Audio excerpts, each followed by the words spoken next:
नमस्कार। आजकल देखिए जानकारी, विचार, इनका तो अंबार लगा हुआ है। हर तरफ से कुछ ना कुछ आ रहा है, लेकिन जो असली समझ है ना, वो अक्सर सतह के नीचे होती है। तो आज की इस खास पड़ताल में हम हाल के कुछ अहम संपादकीय और विचार लेखों की जरा गहराई में उतरेंगे। कोशिश करेंगे कि वो जो पंक्तियों के बीच छिपे इशारे हैं ना, उनको पकड़ सकें। हमारा मकसद सिर्फ खबर दोहराना नहीं है, बल्कि उन लेखों के पीछे की जो सोच है, उनके तर्क और उनके क्या नतीजे हो सकते हैं, उनको समझना है। हम इकोनॉमी, इंटरनेशनल रिलेशंस, सामाजिक मुद्दे, गवर्नेंस, सब पर नजर डालेंगे। तो चलिए शुरू करते हैं इन विचारों की परतें खोलना। शुरुआत करते हैं अर्थव्यवस्था से। फाइनेंशियल ईयर 26 की पहली तिमाही मतलब Q1, इसमें 7.8% की जीडीपी ग्रोथ रेट आई है। सुनने में तो ये काफी अच्छा लगता है ना? हाँ, पहली नजर में तो ये आंकड़ा बहुत पॉजिटिव है और रिजर्व बैंक का अनुमान तो 6.5% ही था। उससे तो काफी ज्यादा है ये। हाँ, तो फिर चिंता कहाँ है? चिंता शुरू होती है जब हम थोड़ा और अंदर झांकते हैं, जैसा कि द हिंदू के एक एडिटोरियल में भी सवाल उठाया गया था। देखिए, मैन्युफैक्चरिंग में 7.7% की वृद्धि तो है, पर ये इंडस्ट्रियल प्रोडक्शन इंडेक्स यानी IIP उसकी 3.3% की ग्रोथ से मेल नहीं खाती। अच्छा। हाँ, और स्टील की खपत देख लीजिए, गाड़ियों की बिक्री, पर्सनल कमर्शियल दोनों, वो भी गिरी है। माल ढुलाई के आंकड़े भी बहुत उत्साहित करने वाले नहीं है। तो ऐसा लग रहा है कि इकोनॉमी ना वो सर्विसेज सेक्टर पर कुछ ज्यादा ही निर्भर हो रही है। और मुख्य आर्थिक सलाहकार भी तो कह रहे हैं कि शायद आगे रफ्तार थोड़ी धीमी होगी। बिल्कुल। तो ये जो 7.8% का आंकड़ा है, ये कितना टिकाऊ है, ये बड़ा सवाल है। और एक और बात, आंकड़ों की विश्वसनीयता की। नॉमिनल जीडीपी 8.8% बढ़ी। इसका मतलब हुआ कि महंगाई, इन्फ्लेशन, वो सिर्फ 1% के आसपास थी। सिर्फ 1%? ये तो आम अनुभव से काफी अलग लगता है ना? तो सवाल यही है कि क्या ये आंकड़े अर्थव्यवस्था की सही तस्वीर दिखा रहे हैं या कुछ छुपा रहे हैं? ये है वो पंक्तियों के बीच पढ़ने वाली बात। और शायद विदेशी निवेशक भी यही पंक्तियां पढ़ रहे हैं, क्योंकि एक तरफ ये ग्रोथ के आंकड़े हैं और दूसरी तरफ फाइनेंशियल एक्सप्रेस की रिपोर्ट है द FPI फ्लाइट। वो बता रहे हैं कि FPIs मतलब फॉरेन पोर्टफोलियो इन्वेस्टर्स, उन्होंने जनवरी से अगस्त के बीच करीब $15 अरब भारत से निकाले हैं। हाँ, ये एक बहुत बड़ा ट्रेंड है। विदेशी निवेशक भारतीय बाजार से पैसा निकाल रहे हैं। क्यों? क्या वजह है इसकी? कई वजह हैं। एक तो भारतीय शेयरों का वैल्यूएशन काफी ऊंचा बताया जा रहा है, महंगा है बाजार। दूसरा, कंपनियों के मुनाफे उम्मीद के मुताबिक नहीं रहे हैं। FY25 और Q1 FY26 दोनों में निराशा हाथ लगी है। फिर वैश्विक और घरेलू दोनों स्तरों पर अर्थव्यवस्था के धीमे होने का डर भी है। और इसमें वो अमेरिका के साथ जो टैरिफ वाला मामला शुरू हुआ है ना, हाँ, उससे करीब $50 अरब के एक्सपोर्ट पर असर पड़ने का खतरा है। जीडीपी भी 50 से 80 बेसिस पॉइंट कम हो सकती है। वो मतलब आधा से 0.25% तक? जी। और फिर रुपए की कमजोरी भी है। उन्हें लग रहा है कि अमेरिका या दूसरे उभरते बाजारों में शायद बेहतर मौके हैं, ज्यादा सुरक्षित।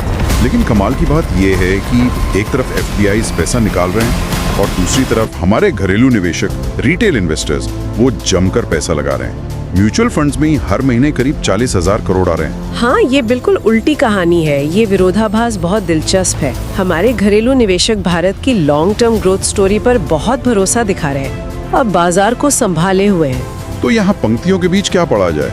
यही के दो अलग अलग सोच है।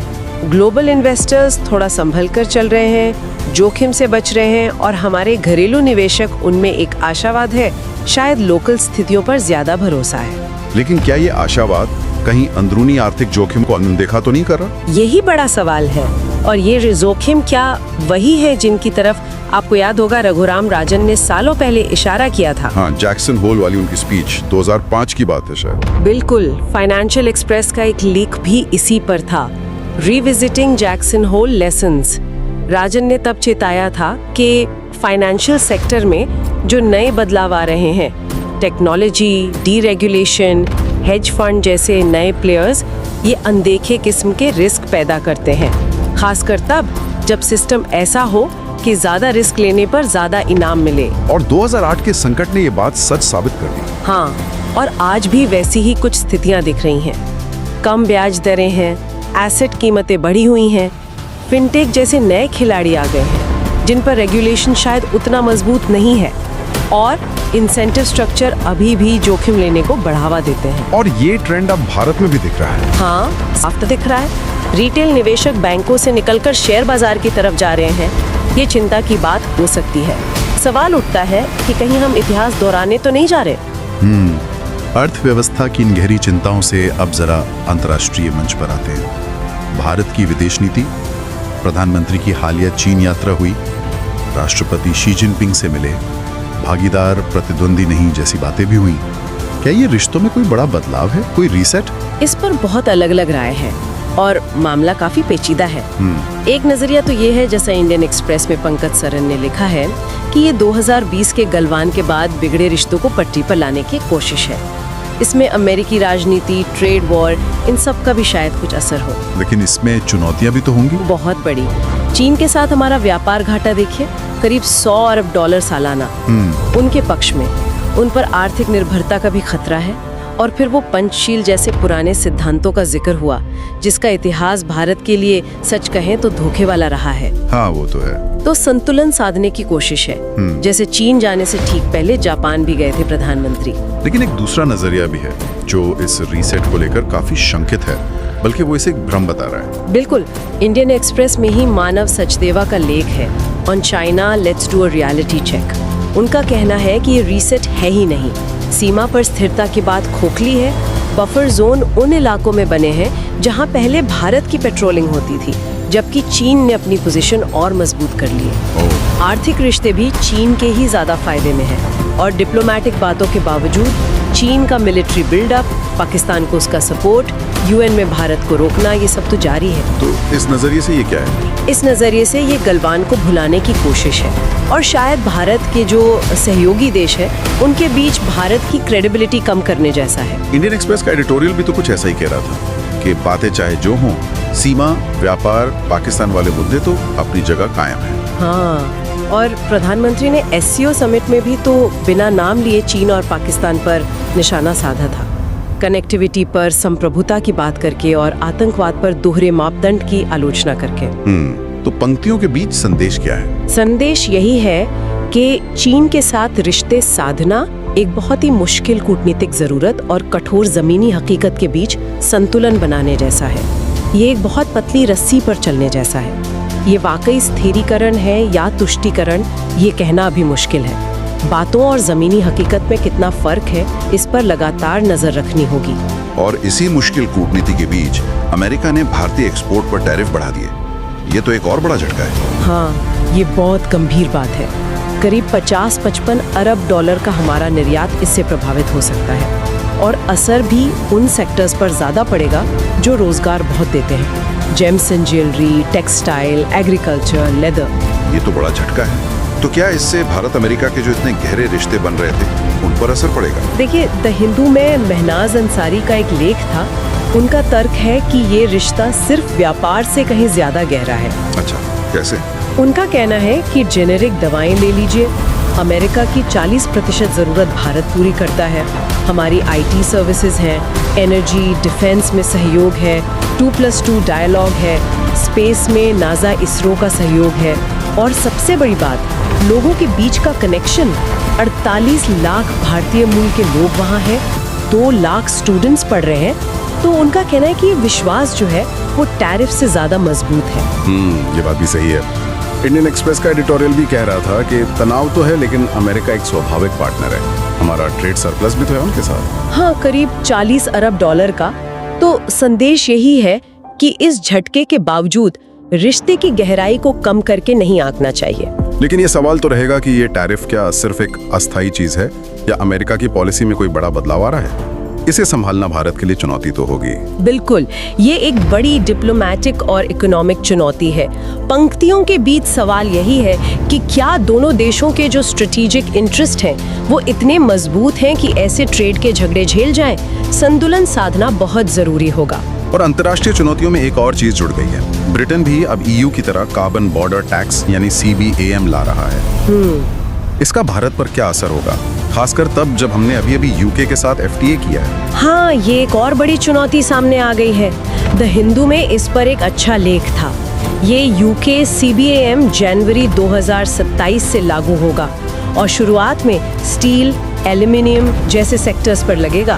तो इससे एफटीए का फायदा कम हो जाएगा। काफी हद तक हो सकता है, क्योंकि एफटीए से इन प्रोडक्ट्स पर जो ड्यूटी जीरो हुई थी वो सीबीएम की वजह से लगने वाली कॉस्ट से बेअसर हो सकती है। कैसे? मतलब कॉस्ट कैसे बढ़ेगी? क्योंकि हमारे निर्यातकों को ब्रिटेन के कार्बन एमिशन स्टैंडर्ड के हिसाब से कीमत चुकानी पड़ सकती है।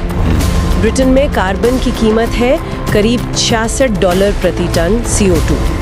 भारत में ये अनुमानित $8-10 ही है। ओह, तो बहुत फर्क है। हाँ, इससे हमारे प्रोडक्ट्स की लागत 20 से 40% तक बढ़ सकती है। वो फिर यूके मार्केट में कॉम्पिटिटिव नहीं रह पाएंगे। और ये भी साफ नहीं है कि यूके हमारे अपने जो टैक्स हैं जैसे कोयला सेस, हाँ, उसको मान्यता देगा या नहीं। तो ये तो एक तरफा कदम लग रहा है। बिल्कुल, ये मल्टीलैटरल क्लाइमेट अग्रीमेंट्स की भावना के खिलाफ है। इससे कार्बन मार्केट और बढ़ जाएगा, कंप्लायंस कॉस्ट बढ़ेगी। भारत को अपनी डोमेस्टिक कार्बन प्राइसिंग पॉलिसी को ठीक करना होगा और क्लीन टेक्नोलॉजी को सिर्फ पर्यावरण नहीं बल्कि ट्रेड कॉम्पिटिटिवनेस का मुद्दा भी समझना होगा। सही कहा। तो वैश्विक मंच पर तो चुनौतियां ही चुनौतियां दिख रही हैं। अब जरा देश के अंदर आते हैं। पंजाब में भीषण बाढ़ आई। क्या ये सिर्फ बारिश का नतीजा है या एडिटोरियल कुछ और कह रहे हैं? इंडियन एक्सप्रेस का एडिटोरियल व्हाट पंजाब नीड्स साफ इशारा कर रहा है कि मामला सिर्फ बारिश का नहीं है बल्कि उससे कहीं गहरा है। बेशक तुरंत राहत और बचाव सबसे जरूरी है, लेकिन तैयारी पर गंभीर सवाल है। बाढ़ की तैयारी वाली मीटिंग में देरी क्यों हुई? क्या नेता कहीं और व्यस्त थे? फिर बाढ़ के लिए जिम्मेदार कौन? इस पर मंत्री और बीबीएमबी के बीच ब्लेम गेम क्यों चल रहा है? और राज्य का जो फ्लड और इरिगेशन डिपार्टमेंट है उसकी पुरानी कमजोरियां कब ठीक होंगी? और किसानों के मुआवजे का क्या? मुख्यमंत्री ने केंद्र से काफी बड़ी रकम मांगी है। हाँ, मुआवजे का सवाल बहुत जरूरी है, खासकर पंजाब जैसे कृषि प्रधान राज्य के लिए। केंद्र की तरफ से कथित चुप्पी पर भी नाराजगी जताई जा रही है। तो यहाँ पंक्तियों के बीच क्या दिख रहा है? शासन प्रशासन की कमियां, शायद राजनीतिक संवेदनहीनता जिसने एक नेचुरल डिजास्टर को और बदतर बना दिया। देश की खाद्य सुरक्षा के लिए इतने जरूरी राज्य के प्रति ऐसी उदासीनता, ये सवाल तो उठता है। बिल्कुल। अब स्वास्थ्य पर आते हैं। सरकार आयुष्मान भारत यानी PMJY जैसी बीमा योजनाओं को खूब बढ़ावा दे रही है। इससे यूनिवर्सल हेल्थ केयर की दिशा में बड़ा कदम बताया जा रहा है। लेकिन क्या ये वाकई UHC का सही रास्ता है? इस पर एक बहुत गंभीर आलोचना भी है। द हिंदू में जान रेज और अनफाज अब्दुल वहाब का लेख है, the rise and risks of health insurance. उनका कहना है कि ये बीमा योजनाएं UHC का एक भ्रम जैसा बनाती हैं, लेकिन असल में इनमें कई दिक्कतें हैं। क्या दिक्कतें हैं मुख्य तौर पर? पहले, ये प्राइवेट मुनाफे वाले अस्पतालों को फायदा पहुंचाती हैं, जबकि जरूरत सरकारी स्वास्थ्य ढांचे को मजबूत करने की है। दूसरी, इनका फोकस अस्पताल में भर्ती होने वाले इलाज पर है, प्राइमरी हेल्थ केयर पर नहीं। अच्छा। तीसरी, आम आदमी के लिए इनका फायदा उठाना बहुत मुश्किल है। जानकारी कम है, इस्तेमाल कम होता है और इस बात का कोई ठोस सबूत नहीं है कि इनसे लोगों का जेब से होने वाला खर्च वाकई कम हुआ है। चौथी, ये भेदभाव भी पैदा कर सकती हैं। प्राइवेट अस्पताल शायद बिना बीमा वाले मरीजों को ज्यादा पसंद करें या बीमा वालों का गैर जरूरी इलाज करें। और पांचवी, इनमें फ्रॉड और दुरुपयोग की बहुत गुंजाइश है। NHA ने खुद 3200 अस्पतालों पर एक्शन की सिफारिश की है। बाप रे। तो आलोचक कह रहे हैं कि असली UHC के लिए बीमा नहीं बल्कि सरकारी अस्पतालों क्लिनिकों पर खर्च बढ़ाना चाहिए। बिल्कुल। उनका यही निष्कर्ष है। भारत अपनी GDP का सिर्फ 1.3% हेल्थ पर खर्च करता है, जबकि दुनिया का औसत 6% से ज्यादा है। तो पंक्तियों के बीच सवाल ये है कि क्या PMJAY जैसी योजनाएं समस्या का हल है या समस्या का हिस्सा बन रही हैं? क्या ये निजी क्षेत्र को फायदा पहुंचाकर सरकारी सिस्टम की उपेक्षा कर रही हैं? ये बहुत गंभीर सवाल है। अच्छा, अब इंफ्रास्ट्रक्चर फाइनेंसिंग से जुड़ा एक कानूनी मामला, नोएडा टोल ब्रिज कंपनी वाले केस में सुप्रीम कोर्ट का फैसला।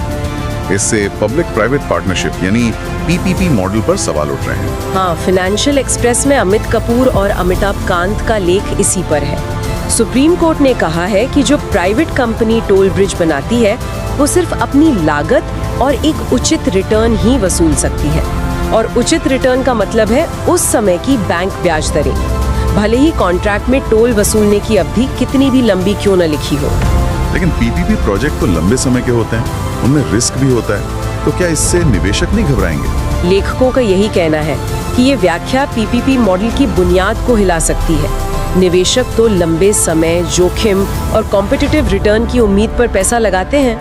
ये फैसला 1851 के एक पुराने कानून को आज के मॉडर्न प्राइवेट फाइनेंस वाले पीपीपी पर लागू कर रहा है, जो शायद ठीक नहीं है। इससे अनिश्चितता बढ़ेगी। भविष्य के बड़े प्रोजेक्ट्स जैसे जेवर एयरपोर्ट है, उनके लिए फाइनेंस जुटाना मुश्किल हो सकता है। तो यहाँ पंक्तियों के बीच कानून की व्याख्या और देश के विकास के लिए जरूरी कमर्शियल मॉडल के बीच एक टेंशन दिख रहा है। सही है। तो हमने इकोनॉमी, विदेश नीति, शासन, कानून, इन सब पर बात की। इसके अलावा संस्कृति और समाज से जुड़े भी कुछ दिलचस्प लेख आए हैं। हाँ, कुछ बहुत इंटरेस्टिंग ट्रेंड्स दिखे।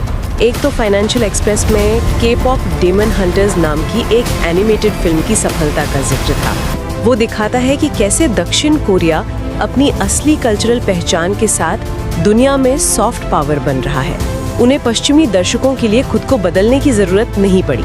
अच्छा, मतलब अपनी जड़ों से जुड़े रहने की ताकत। बिल्कुल।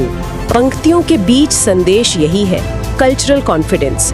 दूसरा, इंडियन एक्सप्रेस का एक लेख था, रिटर्न्स टू हॉन्ट। आजकल हॉरर फिल्मों का चलन बढ़ा है, खासकर जिन्हें एलिवेटेड हॉरर कहते हैं। लेख कहता है कि ये फिल्में सिर्फ डराती नहीं है, बल्कि हमारे समय की जो चिंताएं हैं, युद्ध, क्लाइमेट चेंज, टेक्नोलॉजी, समाज का बंटवारा, उनको दिखाती हैं। मतलब समाज का आईना। हाँ, ये दर्शकों को इन मुद्दों से इमोशनली जोड़ती हैं। और तीसरा, इंडियन एक्सप्रेस में ही कुर्रतुलैन मुश्ताक का एक बहुत प्यारा पर्सनल लेख था, ओवर सलाम एंड चाय। वो बताती हैं कि कैसे बड़े शहरों के अकेलेपन में, खासकर बाहर से आए लोगों के लिए, महिलाओं के लिए, पड़ोसियों के साथ छोटे छोटे रोज के रिश्ते कितने मायने रखते हैं। वो एक सलाम दुआ, एक कप चाय, वही छोटी छोटी चीजें कैसे एक कम्युनिटी, एक सपोर्ट सिस्टम बनाती हैं, अपनेपन का एहसास देती हैं। ये रोजमर्रा के मानवीय रिश्तों की ताकत दिखाता है। वाकई। तो ये सारे लेख दिखाते हैं कि आज का जो विचार विमर्श है वो कितना मल्टी लेयर्ड है। हाँ। आर्थिक आंकड़ों के पीछे छिपी चिंताएं हैं, दुनिया में भारत का संतुलन साधने का मुश्किल प्रयास है, और समाज और शासन के गहरे सवाल हैं जो नीतियों और कल्चर में दिख रहे हैं। हर मुद्दे पर अलग अलग नजरिए हैं, कई बार तो एकदम उल्टे, और ये साफ है कि सतह के नीचे झांकने से, पंक्तियों के बीच पढ़ने से ही पूरी तस्वीर उभरती है। बिल्कुल। और आज हमने जितनी भी बातें की, इतने सारे अलग अलग विचार, अंदरूनी तनाव देखे, एफपीआईज की सावधानी बनाम घरेलू आशावाद, चीन के साथ रीसेट की बहस, सरकारी योजनाओं पर सवाल, इन सब को देखते हुए एक आखिरी सवाल मन में आता है सोचने के लिए। आज के समय में हमारी पॉलिसी या पब्लिक डिबेट में ऐसी कौन सी एक बुनियादी धारणा या मान्यता अजम्पशन है जिसे शायद सबसे ज्यादा क्रिटिकली जांचने की जरूरत है? ये वाकई एक विचार करने वाला सवाल है, और इसी सवाल के साथ आज की ये गहरी पड़ताल यहीं रोकते हैं। अगली बार फिर मिलेंगे कुछ नए स्रोतों और उनके विश्लेषण के साथ। नमस्कार।